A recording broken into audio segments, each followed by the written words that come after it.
There have been certain select times in NFL history where the stakes were raised. The game becomes about more than simply winning or losing. What transpires on the field is more akin to war. A grueling battle of wills. Which man, which team is tough enough to withstand the knockdown, drag-out battle royale that has suddenly commenced? In 2013, the Seattle Seahawks and San Francisco 49ers played in just such a game. The two back-alley brawlers of the NFC West went toe-to-toe in one of the most epic games in Seahawks history. Billed as a duel between the next two great quarterbacks of the future, it instead quickly turned into a bloodbath. A battle of attrition. It was hard to figure out whether the game was going to be decided by points, or who was tougher, or maybe both. Not since the recent Ravens-Steelers dust-ups had the increasingly finesse-driven NFL seen two teams so determined to beat one another into submission. This was also the playoffs, where the referees swallow whistles and men are made. As if the game needed more competitive ammunition, the winner was headed to the Super Bowl. Conference championships are already incredibly competitive affairs, yet there was even more involved in this game to ratchet that intensity up even further. The head coaches appeared to despise one another, and the animosity seemed to flow down to the players as there was a palpable contempt whenever they squared off. To top it off, they played in the same division twice a year, and familiarity truly bred contempt. The stage was set for a reckoning. When John Harbaugh got the head coaching job at Stanford, he instantly declared upon his arrival that Pete Carroll, head coach of the powerhouse USC Trojans, would be out of a job within a year, and Harbaugh was inferring that his success was going to be the cause of Pete's demise. Coach Carroll shrugged off the upstart's comments, but the yearly game between USC and Stanford became much-watched television. The coaching rivalry reached a crescendo when Harbaugh brazenly tried to run up the score in a Cardinal win at the Coliseum. Coach Carroll had had enough of Harbaugh's shenanigans and confronted him at midfield after the game in this now famous moment.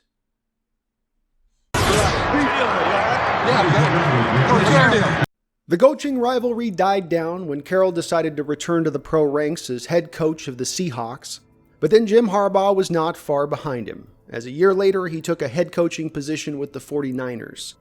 The Miami Dolphins also offered Harbaugh the same position. He rejected them, despite the owner being a fellow University of Michigan alum, and offering to make Harbaugh the highest paid coach in the NFL. Rumor has it, he wanted another piece of Coach Carroll, and chose a team in the NFC West just for the chance to play him twice a year. Coach Harbaugh enjoyed instant NFL success, while conversely he was also starting to look like Carroll's coaching Achilles heel. His 49ers reached the conference championship and Super Bowl in his first two respective seasons, while Coach Carroll's team started out 0-3 against this 49er juggernaut. That all came to a halt in their final divisional matchup before the playoffs began in 2012. The Seahawks pummeled the 49ers on that prime-time Monday night matchup. Beast mode rumbled like the Tasmanian devil. Russell bled nearly a half a quarter's worth of clock scrambling circles around Ahmad Brooks, and Bam Bam Cam took years off the life of Vernon Davis when he depleted his body from his soul. It was such a satisfying victory as Seattle was working their way up the mountaintop. Pete Carroll couldn't quite help but revel at the end of the game when an assistant coach inquired what Harbaugh must be feeling on the opposing sideline.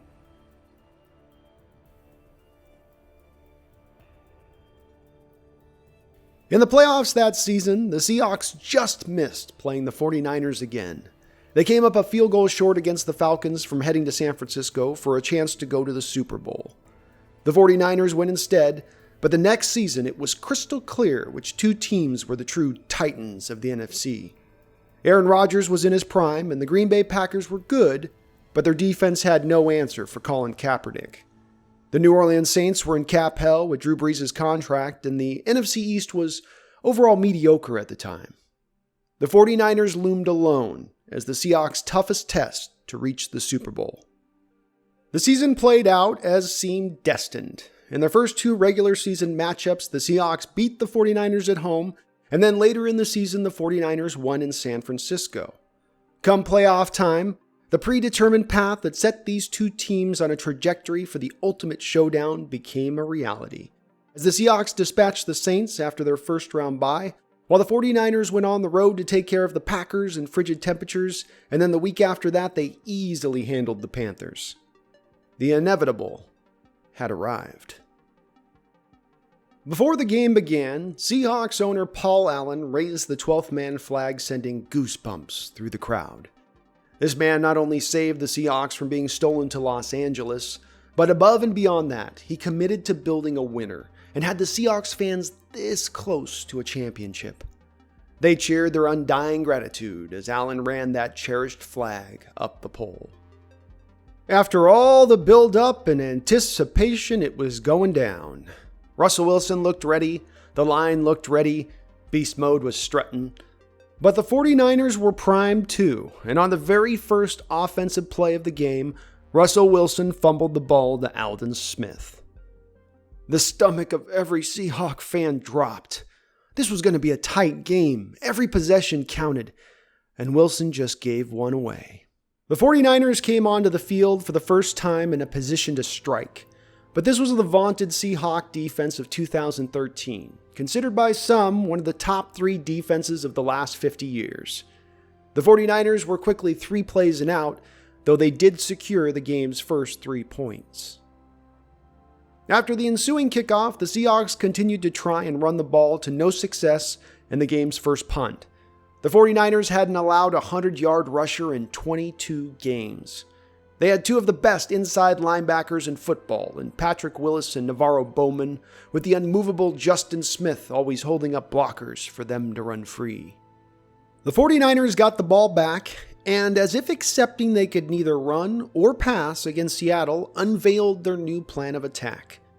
Colin Kaepernick was an effective runner, but Harbaugh usually called his offense with a balance of run and pass, mixing in the occasional design Kaepernick run. But Kaepernick had just gotten done running all over the Packers for a second straight year in the playoffs. This was the height of the read option before its effectiveness started to wane. Facing the Legion of Boom in Seattle, and knowing the yards on the ground would be few, Harbaugh instituted the Kaepernick Plan. This strategy was going to consist of empty bootlegs, the read option, keepers up the gut out of shotgun, any type of quarterback run that was in the playbook. And the strategy worked. The 49ers punted, but they were able to move the ball on the back of this strategy.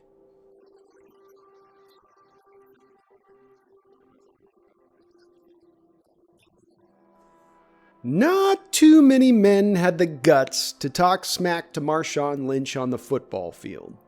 Aldon Smith, a man who once tried to drive through a tree after he'd already crashed into it, decided to mouth off to Marshawn early in this game. Money Lynch got back to him later, smushing his head into the turf. It's just a little baby step for him. Throughout the first 2 quarters, the Seahawks offense mainly tried outside zone runs. This may have been a ploy to later set up the inside zone's success, but it wasn't gaining them many yards in the meantime. The wide nature of the outside zone runs played into Willis and Bowman's strength, their lateral quickness and speed. If one of them wasn't sniffing out the run, then it was the other. Absent their vital running game, the Seahawks offense became stifled and reliant on the big play, which initially did pay dividends until Luke Wilson got his head pinballed off the turf. Back and forth the possessions went, no defense giving an inch, and it was only the Kaepernick Plan in the first half that seemed the difference. The fleet-footed quarterback ran wild and had the 49ers in a position to score the first touchdown of the game, which they seemed to accomplish on a halfback dive that was initially ruled a touchdown, but then overturned.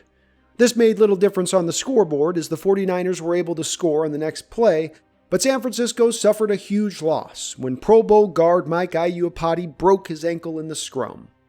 He would be the first, but not the last player carted off the field on this day. In the prior season, when the Hawks finally beat this Harbaugh-led team for the first time, Russell Wilson had one of the signature plays on the year when he scrambled back and forth, dodging 49ers left and right, and particularly making Ahmad Brooks look dumb, causing him to get juked twice in one play. Ahmad came back into this game seeking out his revenge. With the second quarter clock winding down, The Hawk offense desperate for a big play. Ahmad Brooks got his shot. We gotta watch that quarterback now. He gonna start playing backyard football now. You know what I mean? Trying to make that happen.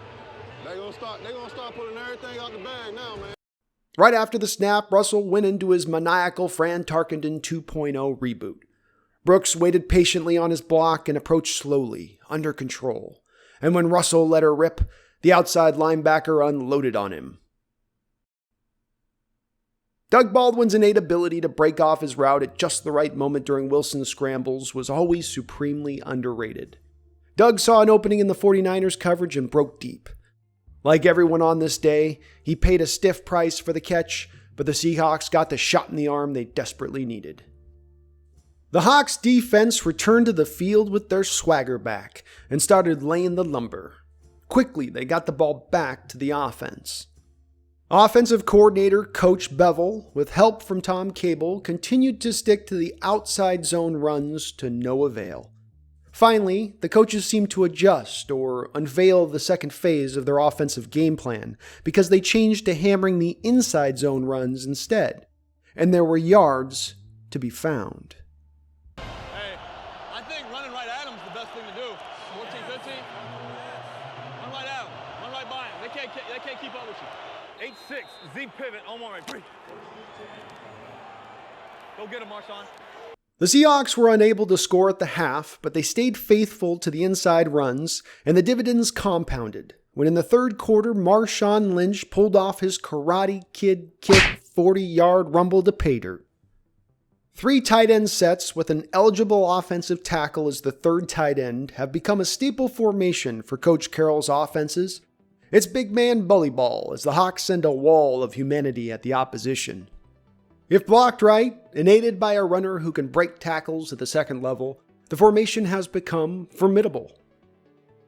But in front of beast mode, it was deadly.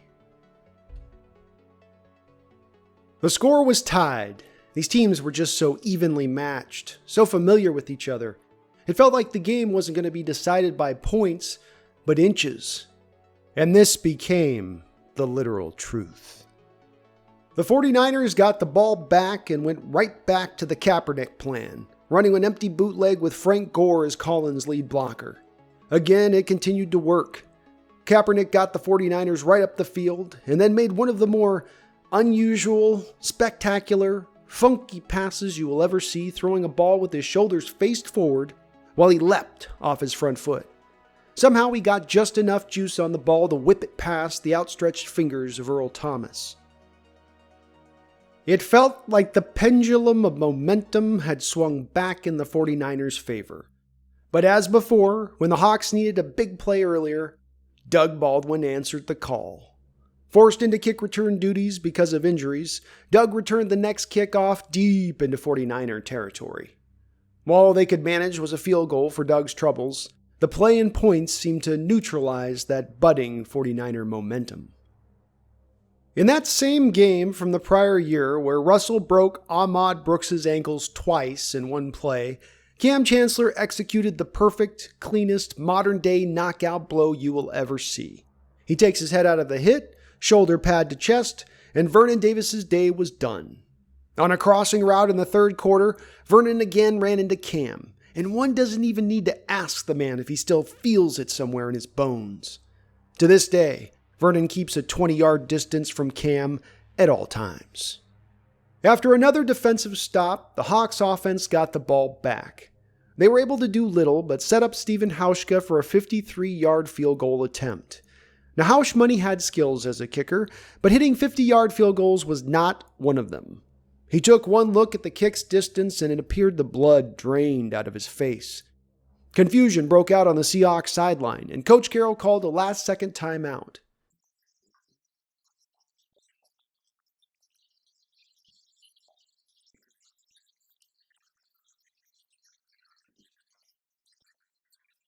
What do you think? I think we should go for this, Coach. We're at our place. Yeah. If our guys won't jump, I want to go hard count. Yeah. And we've been using hard count all day. Squeeze that right. Just go tell every guy, look every guy in the eye. They're going all sides on the just normal ones.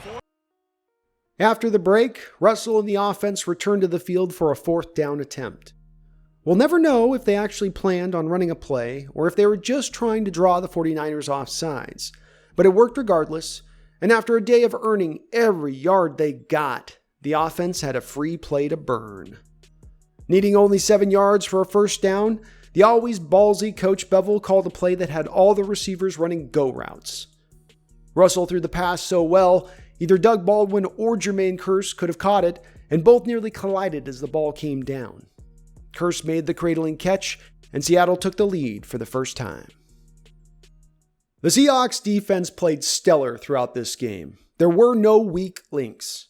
A player who stood out amongst the rest, though, was Michael Bennett, who played like a man possessed. The Seahawks lined him up all over the line of scrimmage, and it didn't matter who was across from him or if it was run or pass, Bennett consistently beat his man like a drum, and usually right after the snap.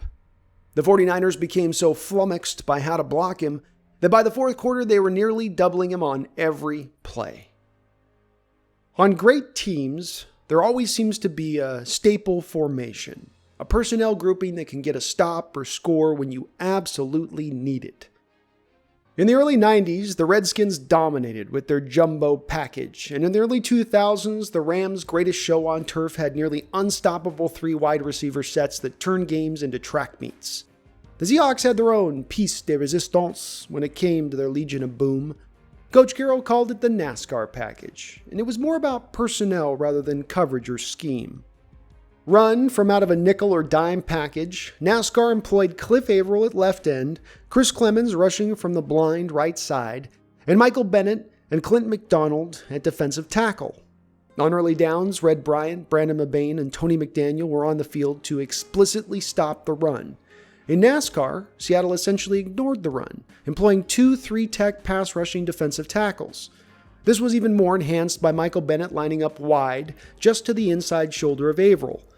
Bennett's quick first step put any guard with slow feet on notice, and lining up so close to Averill, the two always kept the right tackle on edge for a stunt, causing them in a heartbeat to go from worrying about Averill's cat quickness to dealing with Bennett's brute power. The Seahawks under Coach Carroll year in and year out blitz the least amount in the league. The onus is on the front four to generate pressure. They have to work together. With Averill and Bennett running strong side games, Clint McDaniel having a career high in sacks, and Chris Clemens good for 10 sacks every year, the NASCAR package became lethal. Having hit the brakes on yet another fruitless 49er drive, Seattle had San Francisco backed up in their own territory in the fourth quarter. Out rev the NASCAR on third down to finish the drive off. Just before the snap, Averill and Bennett's head turned towards each other for a final note. Both players launch wide off the snap, and 49er pass protection struggles to mirror them. Averill gets around his man, and while Kaepernick is side-eyeing Bennett, Averill brings down his trademark tomahawk chop, knocking the ball free. This felt like the play to turn the tide. Up by 3 with a first down on the 6-yard line and beast mode in the back pocket, a touchdown felt certain. But when you're playing for the Super Bowl, things can get awfully tight. A fumbled handoff, an incomplete pass, and suddenly it was third down. This game was about tough men and great plays, and Navarro Bowman proceeded to pull off one of the great plays you'll see on a football field, stopping Jermaine Kearse from scoring a touchdown while tearing the ball free and seemingly recovering it all in one motion. Unfortunately, the amazing play cost him more than any other player in this game, as he destroyed his knee completely on the play and was never again the same player. Seeing the forced fumble, a pile of bodies dived in and around Bowman, and it was beast mode who came out with the ball. Officials ruled it Seattle's possession, and Coach Harbaugh had a conniption fit. All game he was his typical demonstrative self, but you could tell this one mattered just a little bit more to him. He lost his mind when he learned Seattle would retain possession, though it mattered little, as the Seahawks were stopped on the next fourth down play. In addition to Michael Bennett, Cam Chancellor was a difference maker on the field against the 49ers. Bam Bam Cam was seemingly in on every tackle. He played run support to near perfection, laid the wood on any receiver daring to catch a pass in his zone, and when the 49ers got the ball back after the Hawks offense whiffed, Cam picked off Kaepernick in the fourth quarter on a key interception. At the time, Ronnie Lott said, Cam Chancellor right now is as good as any safety that's played in the game of football. That's high praise from someone many consider the best safety of all time. The Hawks offense took over after Cam's interception and nearly pissed it away. Every player looked tight. No one wanted to make a mistake. And so everyone started to make a mistake. Seattle was lucky to get a field goal as they tested that shallow strength of Hauschka's leg to his limit. This was going to be the final clash on a day of bloodletting that had shown the players no mercy. The Seahawks were up by 6, but the 49ers still had a good, clean chance to win it. There was plenty of time on the clock, and they still had their full complement of timeouts. As Seattle had all day, they shut down any 49er attempts at running the ball. Kaepernick was forced up against a wall to throw when Seattle knew he was throwing. He evaded pressure and completed some difficult throws, including the exact same pass he had just been intercepted on by Chancellor. Suddenly, the 49ers had gone right up the field on the stingy Seahawks defense, but they still had to get a touchdown. And as sterling a drive as Kaepernick orchestrated, he threw it all away on this final 49er offensive play. Seattle's defense was in their typical cover 3 alignment. Within the crux of this defensive scheme is the concept that offenses may dink and dunk as they please, but eventually they will grow impatient and try for a chunk play. And when they do, the defense will be ready. Hey, they about to try me. I'm gonna capitalize. At the snap, both corners drop into their bail technique. Notice Richard Sherman and his confidence compared to Maxwell, lining up in press, as he was already beginning to bait Kaepernick. Kaepernick, in his post-conference, referenced having faith in making the throw he did because he had Crabtree one-on-one with Sherman, and he trusted Crabtree implicitly. The part he leaves out is that Kaepernick is throwing into Sherman's zone responsibility. Sherman's tight coverage makes it look somewhat like man, but it is zone, and he's well prepared for the fade route. In fact, it may have been the route he covered best throughout his career. The fearsome Seahawks pass rush was mostly neutralized on the final play. Kaepernick had time to throw, timeouts to burn, and open players he chose to ignore. Instead, he went to his first read, took Sherman's bait, and an iconic moment was born. Richard tipped the pass to Malcolm Smith, who caught the easy interception and held it like a baby. Richard quickly rubbed it in Crabtree's face, slapping him on the behind before offering a backhanded handshake. Crabtree understandably gave him a shove. And while some will give Sherman a hard time for this moment in his Aaron Andrews best in the world rant after the game, few are aware Crabtree tried to punk Sherman in the offseason at a basketball camp, and Richard was simply returning the favor, albeit in front of a national audience. The Seahawks offense returned to the field to take the victory formation. Game over. Seahawks win. After all the animosity, scuffles, and trash talk, it was over. Casualties were suffered on both sides. It had to be an extra especially sweet victory for Coach Carroll. His team not only beat their arch rival at home for the chance to go to the Super Bowl, but he conquered his coaching nemesis. For Coach Carroll didn't start this war, but he sure as hell finished it. The Seahawks went on this season to winning their first Super Bowl in franchise history. They drubbed the Broncos in Super Bowl 50, and that team was recently touted as the best team of that decade. They were never able to quite reach the dynasty mark that once seemed like such a real possibility. But there is no denying the need to appreciate this game, this win, this team. The NFL doesn't play games like this anymore, and the players themselves don't often carry the same warrior spirit, unconcerned with self-preservation, only alive when the pads are popping and bodies colliding. I tell you, they just don't play them like that anymore.